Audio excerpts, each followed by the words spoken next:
We have Matt Snyder joining us from VMware. Hey everybody, I really appreciate everybody making time out of their busy days and schedules to hang out with us and listen to me kind of rant and rave about a topic that's very near and dear to my heart. So a little bit about me. I've been in this industry for about 15 years. One of the kind of highlights out of my career when I was very junior, I was back in 2013, I was on the incident response team at Neiman Marcus during one of the first major credit card breaches. And with that experience, I feel like I've been in a great position to see how our industry has changed since those major events have really brought security to the forefront of just about every organization out there. And then also being able to relate and explain that, having that post-breach budget surplus doesn't solve all of your problems. Being able to pick out all the tools that you want to, there's still more work that has to be done. And with that, just setting the agenda really quickly. In this talk, I'm going to talk about how we at VMware are integrating MITRE ATT&CK framework into our security operations from a holistic standpoint. We're not just talking about hunting or finding specific things. We're really ingraining this into everything that we do here. On that point, this does not cover any VMware specific products or services. I'm not discussing any future plans about those products or services, what they can and can't do with MITRE ATT&CK. This is a vendor neutral presentation. So anything that you can take away from this talk should be able to be used anywhere and everywhere. And with that, I want to set kind of the problem statement. I've kind of alluded it to earlier in my introduction is, why are we even bothering with MITRE ATT&CK? There's a ton of stuff to be done in our day-to-day lives. Why take on another challenge, another project to add on to existing really heavy workloads? And, what I've seen in my time is that, there's a flaw that we've kind of latched onto. There's this cycle that we go through and we haven't really broken out of it in the last 7 years. And that goes a little like this. There's some sort of hole or gap. It gets exploited. There's some sort of security incident. Then we patch that with tools or actual patches. And then we wait for that cycle to repeat again. And we see that it happens over and over and over again. And even over the last 7 years, as our tools and the technologies and our people have gotten better, we still see these types of attacks. And I think this ties in perfectly with an example about survivorship bias and an example from World War II when they were looking at planes returning from combat missions, and they were trying to figure out what they can do to harden their structure so they lost fewer planes. And one of the engineers or scientists on that project, Abraham Wald, noted that the planes that they were looking at and the analysis that they were doing were on planes that had returned. So as you can see here in this picture, the little red dots, that's all indications of damage of planes that had survived. The areas where there wasn't any recorded damage meant that it was less likely that those planes were going to return back from their missions. And those were the areas that needed more armor and reinforcing, and not these areas where we've seen the planes survive. And I think that ties in really well with the challenges that we're facing today. And how do we harden our infrastructure? But what we've kind of relied on doing is patching up the areas that we already knew about and still, in a sense, flying blind to these areas that we don't know about.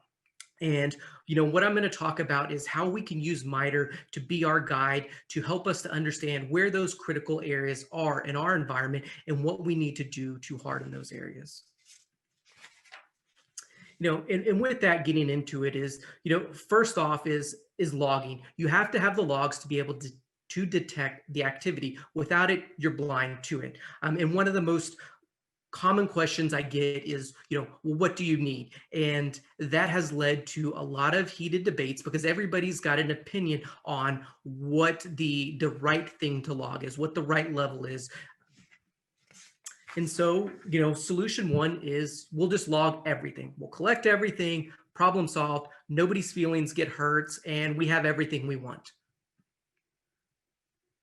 The problem with that solution is collecting everything costs money, and it costs a lot of money if you're going to collect everything. Collecting just enough is still very expensive. So we need to be intelligent about this, because there's costs that we need to consider. We need to consider other things like performance impacts on the endpoints. Generating all this data, especially if we're talking about an application server, there might not be enough storage on that device, or it might be running at max CPU utilization, and we can't add additional load to that. So we need to be cautious of that.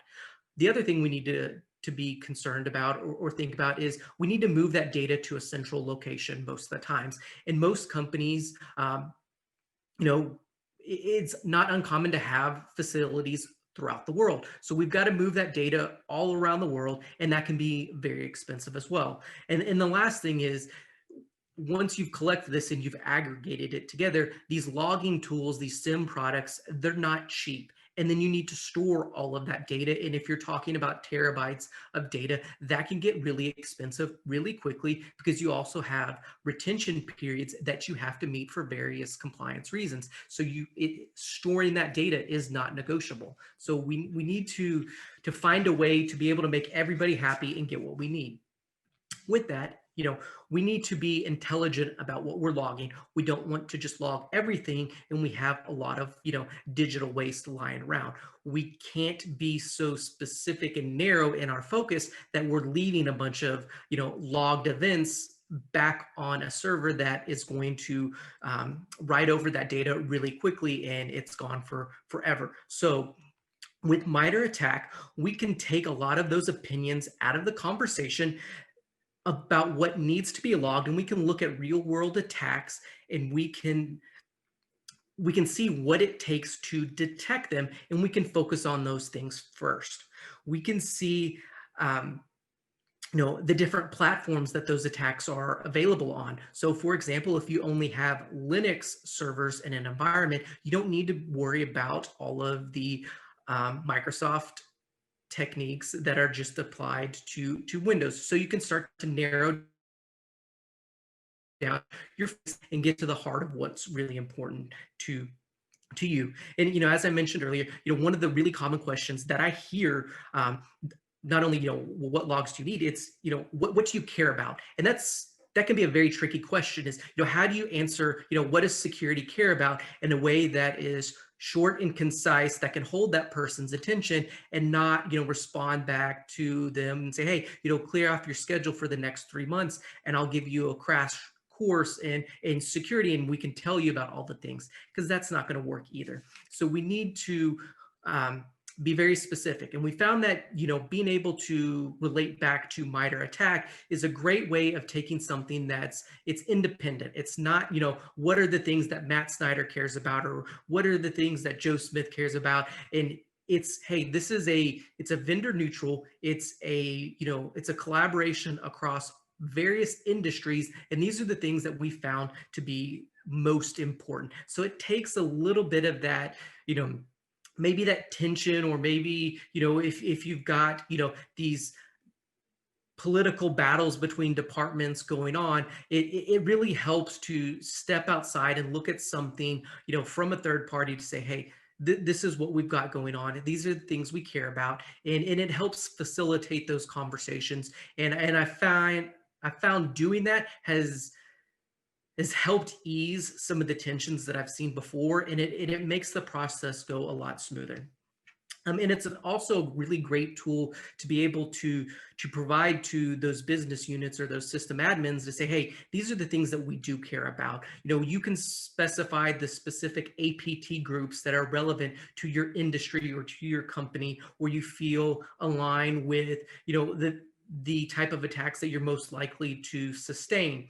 You can guide these groups to MITRE ATT&CK. You can say, hey, this is what we care about. Look about it. Look at these different TTPs. And inside of there's all kinds of great, links to white papers, articles about actual attacks that have happened and what people have learned from them. And that's a really good resource to focus their attention on these areas that you and your security team care about, as opposed to just setting them free on the internet where they're going to come across all kinds of wild proof of concept attacks and various things that may not be relevant to you and your industry. And so now that you've got that, this is a quick example of how we've integrated that into our logging standards. We can give this to the business units and we can say, this is what we care about. This is what's most important to us. And they'll also be able to understand why it's important to us. And that really takes away the, well, why is security asking us for this? This is exactly why we're asking, because threat actors are actively engaging in this type of activity. And as we move along, now that we know what we want to log, we can get into our security monitoring and building alerts with meaning. And this is, a pretty good example of what I found most security monitoring looks like. You kind of hit a few key areas. You're not doing, really a good enough job, but hey, it passes. You've got security. And we need to change that as an industry. And as we tie back into building a balanced portfolio and looking at the example I gave earlier with the airplane, on the left, in the blue heat map, you can see kind of what we're building alerts around. And then when we look at the airplane, you can see the damage it's sustaining. And this is a really good illustration of using survivor bias to kind of solve a problem and look at what we're seeing as an industry in a different way. And these are really kind of close, and I find it kind of striking when you compare and contrast these two pictures, is you want to make sure that you're focusing on building a broad, even security portfolio and not just stacking up your armor, so to speak, in certain areas.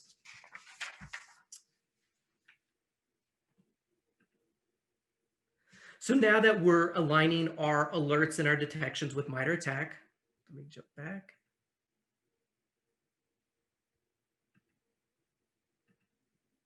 The delay got me. Our alerts start to have a little bit more meaning. There's more context behind them because now we're mapping to these TTPs and our analysts can see, okay, I've got an alert that is now, we're implementing risk-based alerting. And so you can tie the activity that might be very low fidelity alerts into these chained events. And now when an analyst reviews something, they can see that you've got something that maybe it's hitting across, initial access. And then you see something in execution, and then maybe something across lateral movement. And all of those individually might be too low to actually trigger an alert, but together our analysts can see that, hey, we've got something here.